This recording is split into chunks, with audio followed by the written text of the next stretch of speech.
রাসূল সাল্লাল্লাহু আলাইহি ওয়াসাল্লাম বলেছেন, জুমার দিন এমন একটা মুহূর্ত আছে যখন কোনো বান্দা দাঁড়িয়ে নামাজে থাকা অবস্থায় যা চায় আল্লাহ তাই কবুল করেন।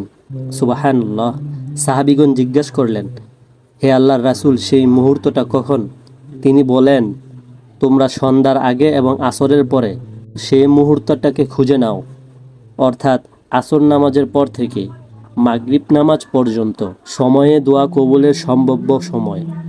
রাসূল সাল্লাল্লাহু আলাইহি ওয়াসাল্লাম আরও বলেন, যে ব্যক্তি জুমার দিনে সূরা কাহাফ পড়ে তার 2 জুমার মাঝে নূর ছড়িয়ে পড়ে। সুবহানাল্লাহ।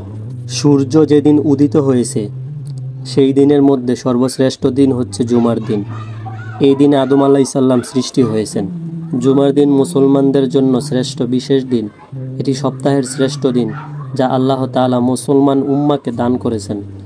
এই দিনে রয়েছে অফুরন্ত ফজিলত, রহমত ও মাগফিরাতের দরজা খোলা থাকে।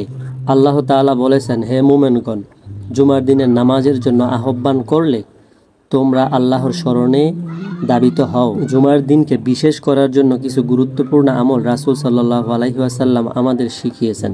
তিনি বলেছেন, জুমার দিনে গোসল করা, সুন্দর করে পরিপাটি হওয়া, আতর ব্যবহার করা মুস্তাহাব।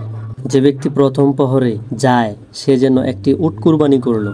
যে ব্যক্তি জুমার দিন সূরা কাহাফ পড়ে তার 2 জুমার মাঝে নূর ছড়িয়ে দেয়। জুমার দিন ও রাতে তোমরা বেশি বেশি করে আমার দরুদ পাঠ করো। এটি দোয়া কবুলের এক বিশেষ দিন, তাই বেশি বেশি আল্লাহর কাছে ক্ষমা চাও। রাসূল সাল্লাল্লাহু আলাইহি ওয়াসাল্লাম বলেছেন, জুমার দিন এমন একটি মুহূর্ত আছে যখন কোনো বান্দা দাঁড়িয়ে নামাজে থাকা অবস্থায় যা চায় আল্লাহ তাই কবুল করেন। সাহাবীরা জিজ্ঞেস করলে, ইয়া রাসূলুল্লাহ, এই সময়টা কখন? আল্লাহর হাবিব উত্তরে বলেছেন, আসর নামাজের পর থেকে মাগরিব নামাজের আগ পর্যন্ত সেই সময়টাকে তোমরা খুঁজে নাও। এই সময় একান্তে বসে আল্লাহকে ডাকা, গুনাহ মাফ চাওয়া, নিজের মনের কথা বলে দেওয়া। হে আল্লাহ, আমাদের গুনাহ মাফ করে দাও, আমাদের জুমার দিন বরকতময় করে দাও, আমাদের পরিবার, রিজিক, ঈমান এবং ভবিষ্যৎ হেফাজত করো। জুমার দিনে আমাদের জন্য গোপন মুহূর্তটি এনে দাও যখন তুমি সবকিছু কবুল করো। জুমার দিন শুধু ছুটির দিন নয়, বরং জীবনের টার্নিং পয়েন্ট হতে পারে। এই দিনকে মূল্যবান করে তোলো, দোয়া কবুল করো, কোরআন পড়ো, দুরূদ পাঠ করো। হয়তো এই জুমা তোমার গুনাহ মাফের দিন হয়ে যেতে পারে ইনশাআল্লাহ।